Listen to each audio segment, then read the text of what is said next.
केवट कौन था, इसके बारे में सुने।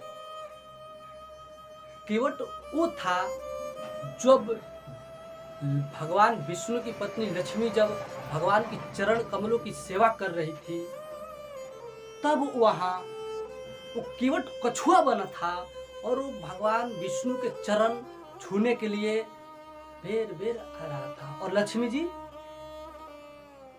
हटा दे रही थी। तो वही केवट चैलेंज किया कि आज इस जन्म में हमको आप हटा रहे हैं, ठीक है, त्रेता युग में जब आपका राम अवतार होगा उसमें आपका मैं चरण कमलों का धोऊंगा और उनका आचरण भी करूंगा।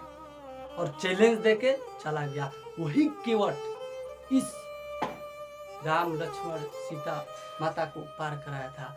तो जब राम सीता तो पार कराने के लिए पहुंचे तो केवट बीच समुद्र में सोया था और देखे इस तरह लक्ष्मण जी बोले देखो कोई है केवट। देखिए जब जरूरत पड़ती है इंसान को तो उस समय काम नहीं आता है। जिस प्रकार अगर हमको यहाँ से सिवान जाना है, कहीं और जाना है, मुंबई जाना है, तो ऑटो की जरूरत अगर हो तो तुरंत ऑटो नहीं मिलती है, अगर जरूरत ना हो तो तुरंत मिलती है। तो उसी प्रकार लेकिन केवट कहा बोला तो इधर आओ, इधर आए और बोले कि हमको पार करा दीजिए। तो केवट तो सब जानता था, सब तो जानता था। तो बोले कि ठीक है। एक बोला मैं इस प्रकार पार नहीं करा सकता हूँ। क्यों? क्योंकि मैं सुना हूं कि आप किसी पत्थर पर आप चरण रखे वो स्त्री बन गई, कहीं आप मेरे नाव में आप पैर रखेंगे कहीं ये स्त्री बन गई, एक से परेशान हूं दूसरे से भी परेशान हो जाऊंगा। तू कह देखिए आजकल के युग कलयुग पहले समझिए। कलयुग का मतलब जो हम कलयुग में छोटा छोटा बात पर झगड़ा होगा। आज के स्थिति परिस्थिति देखिए, क्या कोई कहता है प्रेम क्या है? प्रेम एक वासना है।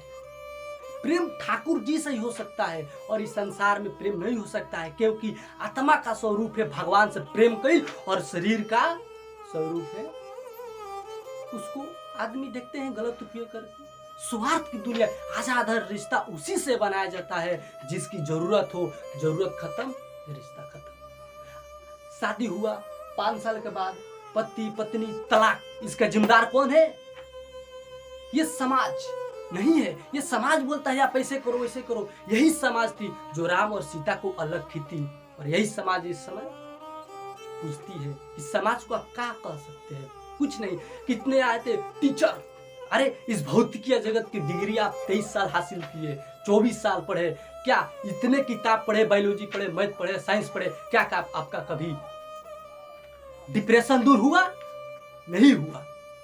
अब 2 ही चीज पढ़िए, रामचरितमानस और भगवत गीता, उसके बाद देखिए आपका डिप्रेशन दूर नहीं हुआ। तब कहिएगा ये भारत भूमि है।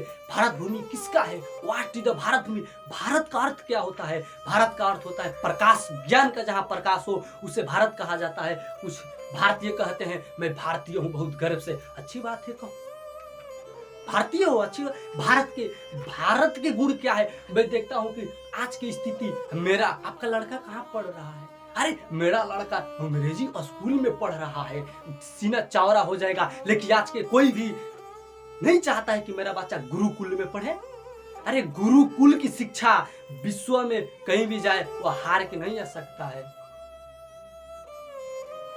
आज में मेरा अंग्रेजी स्कूल में इधर उधर भेजना चाहिए, लेकिन उसके साथ साथ रामचरितमानस और भगवत गीता का भी अध्ययन कराना चाहिए। और टीचर देखिए, दुनिया आकर मनी पर रुक गई है, सिर्फ पैसा।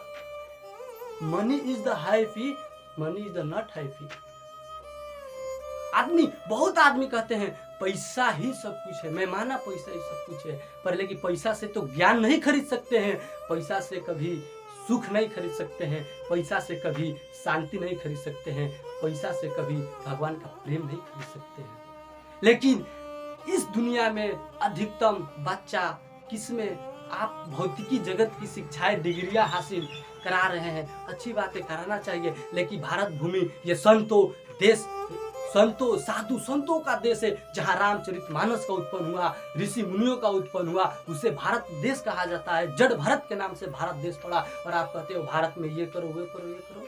अरे सबसे ज्यादा अमेरिका आगे गया, इंग्लैंड आगे गया, लेकिन इतिहास, कल का इतिहास, हरिदास ठाकुर इसी भारत भूमि में जन्म लिए और मुसलमान पर, अरे सनातन धर्म को गर्व होना चाहिए कि मैं सनातन धर्म में जन्म लिया हूं, क्योंकि सनातन धर्म जो है, सनातन धर्म, ये पहले सोचो। आप कहते हो मैं सनातन धर्म का ये हूं, धर्म के बारे में कुछ जानना चाहिए, नहीं तो आप मार खा जाएंगे। हरिदास ठाकुर मुसलमान थे जो 22 घंटा भगवान का नाम, साक्षात माया आई थी उसके सामने, साक्षात माया। देखिए भक्त के भी जीवन में कभी दुख आता है, लेकिन परेशान नहीं होना चाहिए। लेकिन अपने बच्चे को, देखिए अभी हम भौतिकी जगत की शिक्षाएं बच्चे को दे देंगे, अच्छी बात है, लेकिन जब आप बुढ़ा जाएंगे तो ये गारंटी नहीं है कि बुढ़ापा में आपका सेवा करे या ना करे, लेकिन उसको श्रीमद् भागवत गीता का ज्ञान दे दीजिए, रामचरितमानस का ज्ञान दे दीजिए, बुढ़ापा में निश्चित आपको सेवा करेगा। क्योंकि भगवान कहे हैं ममेवान से जीवलों के जीव लोग के सनातनी, सब मेरा जीव है, और इस भौतिकी जगत में माया के कारण वो भटक गया है और सुख ढूंढ रहा है। क्या सुख मिलने वाला है इस दुनिया से? बहुत सारे लोग हैं, बहुत सारे इंजीनियर है, बहुत सारे डॉक्टर है, बहुत सारे IAS है, बहुत सारे DM है, कभी किसी के मुंह से इस संसार में इतने साल हो गया सुने हैं कि मैं सुखी हूं, मैं बहुत ये हूं? यही सुने होंगे। मन शांत नहीं है, टेंशन है, डिप्रेशन। इसका कारण क्या है? इसका खोज करो। मोटिवेशनल वाले बहुत कहते हैं तुम कर सकते हो। क्या कर सकते हो? क्या करना है इस दुनिया में? एक झटके में आएगी मृत्यु, लेके चले जाएगी, क्या करेगी? तो भौतिकी ज्ञान लेने से पहले आध्यात्मिक ज्ञान लेना आवश्यक जरूरी है, नहीं तो ये इतना मन दुष्ट है कि मन के अनुसार सब लोग चलते हैं। नहीं, भगवान का भजन करना चाहिए। कुछ आदमी, बहुत आदमी कहते हैं मैं ये हूँ, मैं ये हूँ, तुम कुछ नहीं हो, भगवान के सामने जीरो हो। इतना डिग्रियां हासिल कर लिए भौतिक जगत में, मर जाने के बाद तुम्हारे डिग्रियां सारे के सारे यहीं, लेकिन वहां जाओगे तुम्हारे जीरो खत्ता, वहाँ कुछ नहीं। अगर फिर भगवान की भक्ति किए हो तो तुम्हारे वहाँ कल्याण ही कल्याण है। ये मानुष तन क्यों मिला है? पहले इस श्लोक पर ध्यान दीजिए।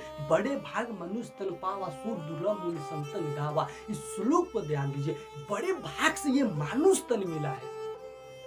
जो हम और आप माया में फंस के इसको गलत उपयोग न कर रहे हैं, और हम लोग माया के कारण धन कमाने में, स्त्री में, घर में, जमीन में, इसमें उसमें सुख ढूंढ रहे हैं, और बर्फ की तरह शरीर है। हम लोग धीरे धीरे जिस प्रकार बर्फ पिघल जाता है, उसी प्रकार हम और आपका शरीर बुढ़ापा की ओर जा रहा है। इसको बुढ़ापा का कोई नहीं रोक सकता है, यही प्रकृति का देन है, और हम मर जाएंगे, सब कुछ छोड़ के चले जाएंगे। इसीलिए बोलिए हरे कृष्णा कृष्णा कृष्णा हरे हरे, हरे राम राम राम हरे हरे। फूल में भी कीड़े पाए जाते हैं, पत्थर में भी हीरे पाए जाते हैं। बुराइयां को छोड़ को अच्छाइयों को पकड़िए, और तो नर में नारायण पाए जाते हैं। जय श्री हरे कृष्णा।